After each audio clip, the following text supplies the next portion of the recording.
And here it is. Okay. Naya Perek Chavches Amid Beis. Chavches Amid Beis. Ra'ua Echav. Ra'ua Echav. Ra'ua. They saw. Echav. His brothers. Sheyarad. That he went down. Now, there's one complication of Tamid. Milas is chasar, and is that it's continuous. It's one day from beginning to end. So you have to sort of remember where things left off. So if you just go back to the end of the previous Mishnah, we ended with the Trumas Hadeshin. Trumas Hadeshin is removal of the ashes, the silver shovel. He goes on top, he clears away the coals, he takes a scoopful from the middle, he comes down, he makes a right turn, he finds a place in the ground, and he drops the ashes there. The place in which the Mizbeach Hapanimi was cleared out to, and the Menorah. So we're talking about that Koyin. Ro'uhu, they saw him. Who's him? The previous Mishnah. Who is the previous Mishnah? Clearing out the ashes. That what his brother saw Sheyarad, that he went down with the ashes.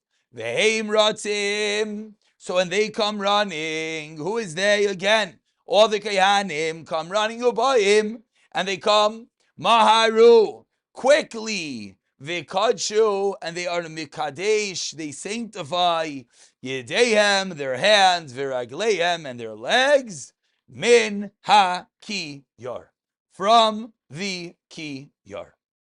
Okay, action is beginning in the Beis HaMikdash as the day begins anew. Natal es Magarefas. They take the magrefas v'esat tzinoiros.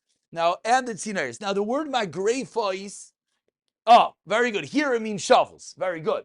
The word magrefos is a little bit confusing because we're going to have in other places that it means something else.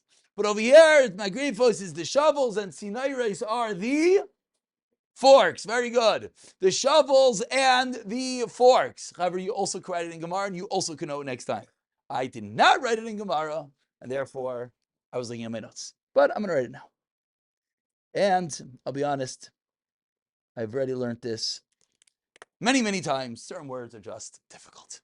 Magrefos and Sinoiris. Va'alu. And where do they go?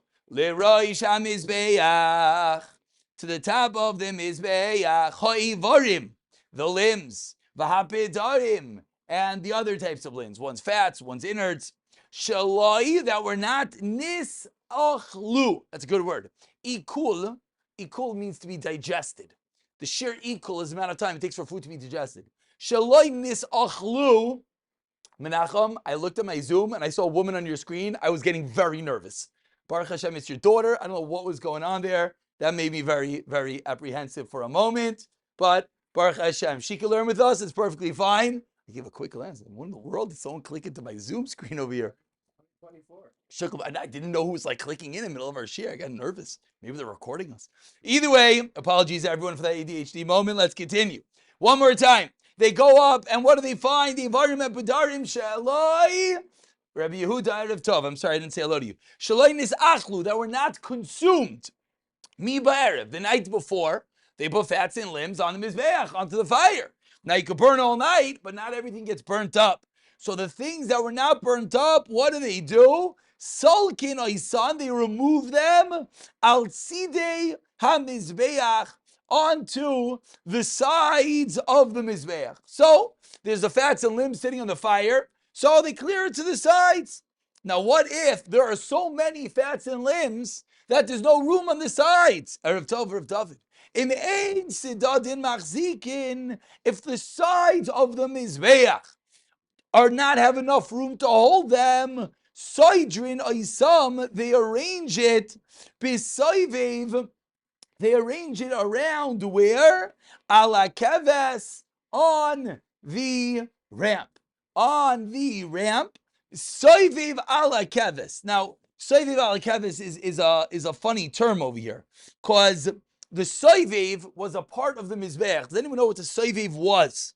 Sort of gave it away, but does anyone know what the soivev was? Part of the Mizbeach. Very good. Baruch Hashem. Slight comprehension. That's first level is to spit it back. What? No, the soivev, I'm looking for a picture, is the what? Very good. Perfect. This is the close. This is the mizbeach. On the sides of the mizbeach, there's a ledge.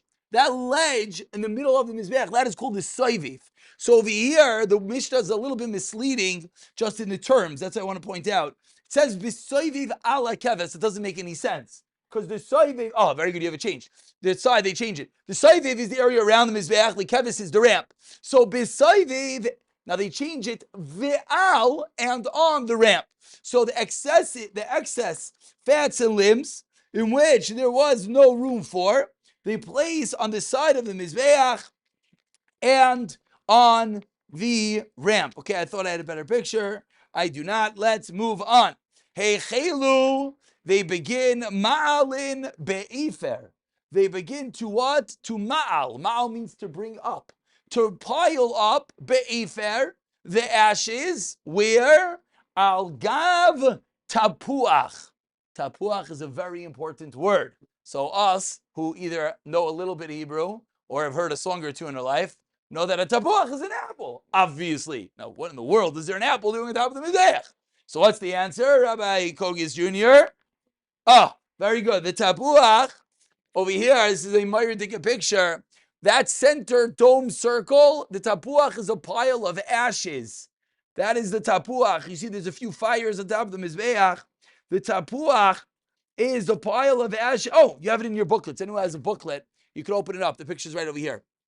Picture right over here. That is the tapuach. So they would take all the ashes and they would pile it up on top of the central ash heap. Al gabi tapuach. Says the Mishnah, where was the tapuach? Tapuach haya be'emsa mizbeach, was in the middle of the mizbeach.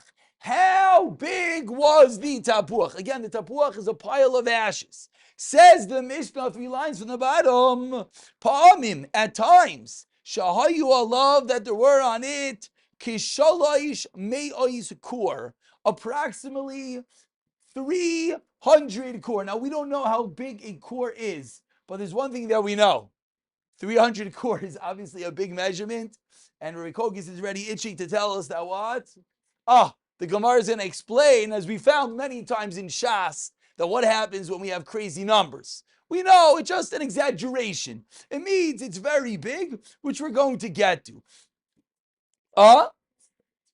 Also that we're about to get there. Very good. Pavim sheyalav kishalosh me'os kur. Uberigalim, not uberaglayim, don't make that mistake. Uberigalim, and during the shalish regalim, in which Gans Klal Yisrael goes to the Beis Hamikdash, and there's quite the large amount of karbanos. There's a lot of karbanos, there's lots of ashes. Uberiglalim, they would not clear out the ashes from the mizbeach. Why not? Because it is a noi, it is a beauty to the mizbeach. It shows how many karbanos we've brought. Umiyamav loy nisatzel. And in his days, we'll see in whose days in a moment, but in his days, literally, they were not lazy. Hakoyin melahoitzi azadeshen. They were not lazy to remove the ashes and to remove the ashes. Okay, so they left the ashes on there. Now we're going to see there was a special service that they once in a while cleared off the ashes. So what did we just learn so far? Again, we have to continuously remind ourselves of progression over here. The previous parak ended with the Trumas Hadeshin. Trumas Hadeshin is removal of ashes, which means they would take one scoopful of ash, come down the ramp, go around the corner, and drop it on the floor. When the other Kohanim saw that Kohen walking down with his shovel full of ash, that's where our Mishnah picks up. Which also, by the way, helps to remember, because it's all a story. What happens? They come running. What do they run and do? Anytime you walk into the Beis Hamikdash, there's always one of two things you're going to do, usually both. You're going to be mekadesh your dayim v'raglayim, which means kiyar, wash your hands and your legs. The other thing you're usually going to do is usually going to bow. Now, why they didn't bow here is a different discussion. Well, maybe get there. They bow, they take the shovels, they take their forks, they go up on the Mizbeach. What do they do on the Mizbeach?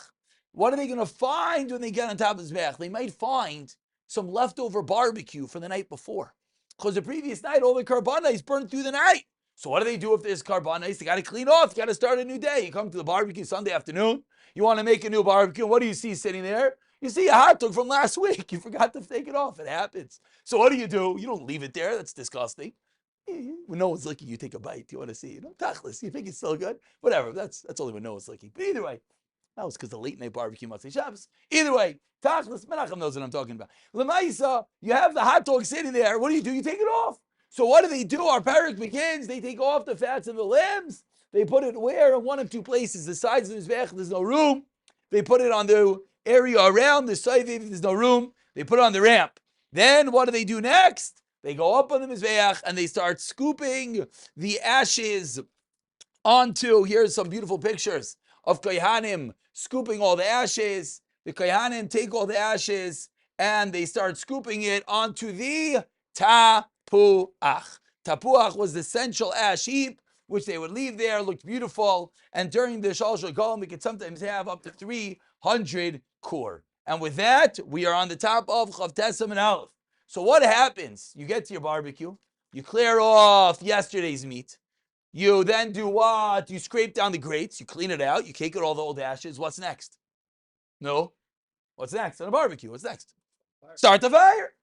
So if you have a wood fire, what do you got to do? Go get some wood. Says the Mishnah, 2 lines from the top of Tesam Aleph. Hey, chelu. They begin ma'alin. Again, ma'alin, that same word, ma'alin, they bring up. What do they bring up? Bigazirin. Gzirin are logs of wood. What do they bring up logs of wood for? Lisader, to arrange. Es hama'aracha. Ma'aracha, another very important word. Ma'aracha is the fire, is the arrangement of wood on top of the mizbeach is called the ma'aracha. There are different ma'arachas. Yes, that's actually an amazing picture. I'm not shtickle 3D, guys. I'll take this one. But yeah, I think that picture's got it better in whatever. Here's the ma'aracha. You see, ma'aracha is basically a wood log cabin fire. There's multiple marachas, as you see over here. You have the maracha gedola, you have the maracha ketana, and you have the third maracha shalishis, and you have the tapuach in the center. So they take the logs of wood to arrange the marach. Says the Mishnah. Now, if I tell you to go get wood to put in the fire on the mizbeach, what's the question you're going to ask? What type of wood? Says the Mishnah. We're all woods kosher for the maracha. Says the Mishnah. Hein. Yes, a little bit of a hard reading, clever. Let's get this down pat. Hein. Yes. All wood is kosher for the maracha. Of course, chutz. Everything's kosher, aside for classical chutz. Chutz.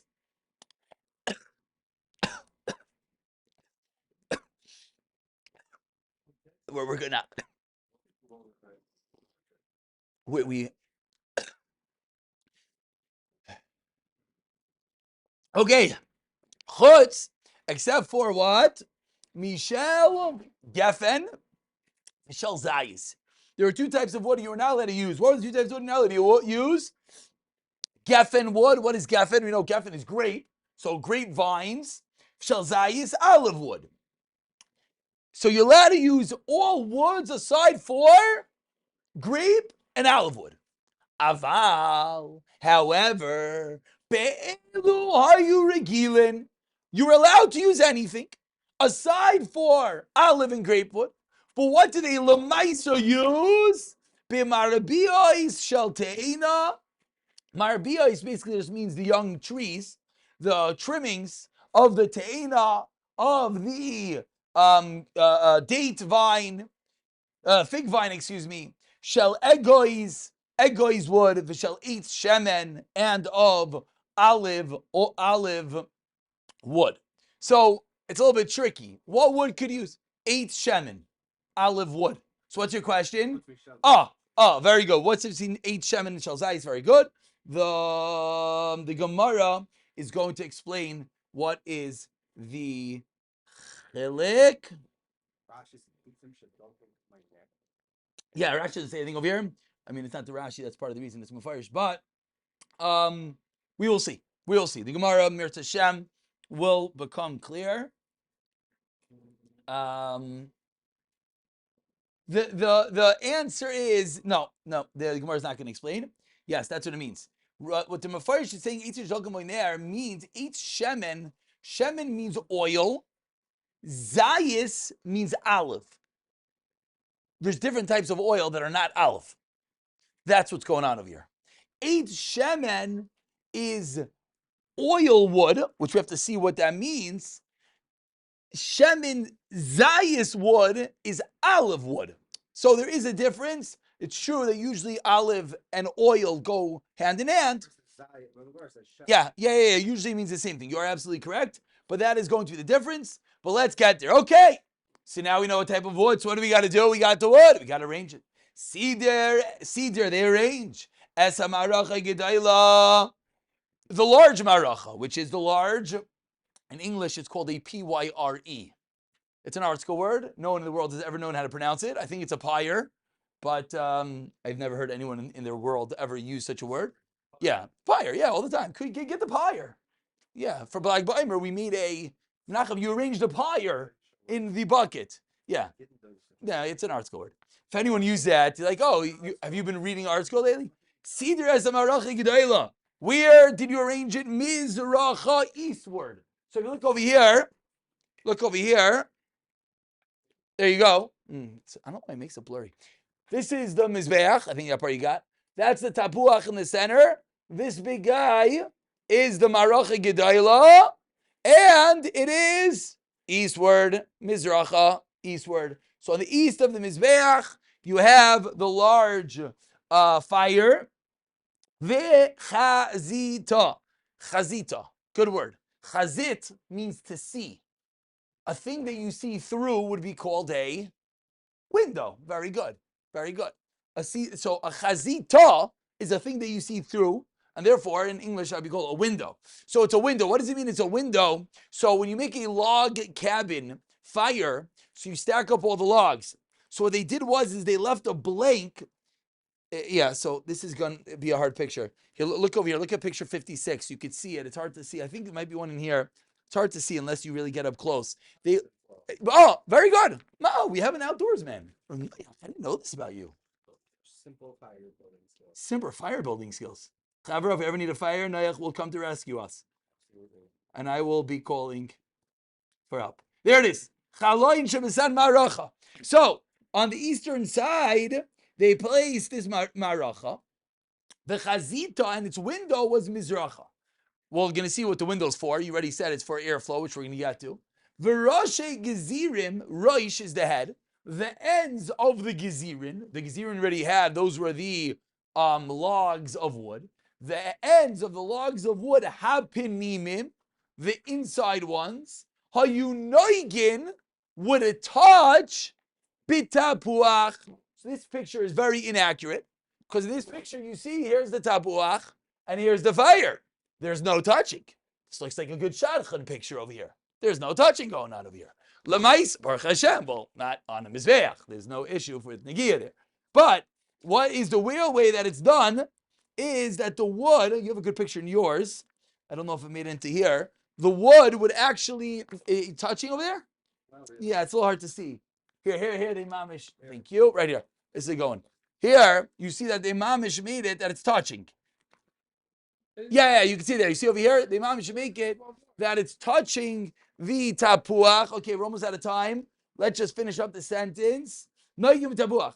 V'revach hayu bein hagezirim. Revach is space. There are spaces between the logs. Why? Shahaya matzitim es ha'alita misham. Why was there space between the logs? So the Mishnah gives one reason. And the reason that the Mishnah gives is so that they would light fire, the alita, or the wood chips through there. Sounds like you have to feed the fire. So you feed it through the little spaces. What's the question? You already told me where we feed the fire. Is where? Sounds like where you need a light from. Oh. So why can't you do both to the same area? I had a window. The little guys that get the big guys started. Oh, so you want to put one there? Okay, good. We're going to see, B'lamaisa, that's the Nikudah that we're going to see in the Gemara, that there's two areas. Okay, as we wait for a minute, let's just go a job further. Bararu Misham, they would select, Boirer, select, Atzei te'enim yofim, beautiful fig trees. Cedar as a maracha shniya, and they arranged the second maracha, the second pyre, which was for what? Likid Tyrus, which was where Kineged Ma'aravis Drymis, southwestern. There's Ma'ariv, there's Dara, and there it is, southwestern. Mashuch min Akarim, drawn from the corner, Klapit Safain, northward, Arba Amos. Ba'oimed Chamish Sa'im, it held 5 sa, Gacholim of coals. Ubishabis, Ba'oimed Shmainis Sa'im. It was a little bit bigger, Gacholim. Shesham Ayonoisnim, where were they placed on that fire? Shnei Baziche Levina. 2 spoonfuls, Baziche, spoonfuls of Levina. Levina, one of the greatest art school words in the world, which is frankincense. I think it's frankincense. I don't think there's an N in there. Our Frankenstein generation, we put an N. I think it's frankincense. Yeah, what can us call levina? Shalechem apanim, that were brought together with the lechem apanim, the showbread. Ha'ivarim v'hapidarim, the fats and the limbs. Shaloinis achlumi be'erev, that were not consumed. Which are where right now? They're off the mizbeach, either on the sides or on the ledge or on the ramp. So after you arrange the fire, what do? You put it back on the fire. There's no fire yet. What is it? It's wood. And then they would light the 2 pyres with fire. Yardu, they went down. So today, this incredible Mishnah taught us that what is the next step of the Avaida? It's removal of the fats and limbs that were not burnt. It's then piling up, cleaning up the Mizbeach, piling up the Tapuach, arranging the large and secondary log fires which had a window and space in between them, and finally putting back the points of the carbonates that were not burnt back in the fire and lighting them up. And now the day is really going to begin anew as we finally have fire for the first time in the Beis Hamikdash. Now, I know you're all wondering, didn't the fire never go out on the Mizbeach? Good kasha. We'll pick it up from here. B'siyata d'Shmaya Rav Avi Rav Shagi Rav Yehuda Erev Tov.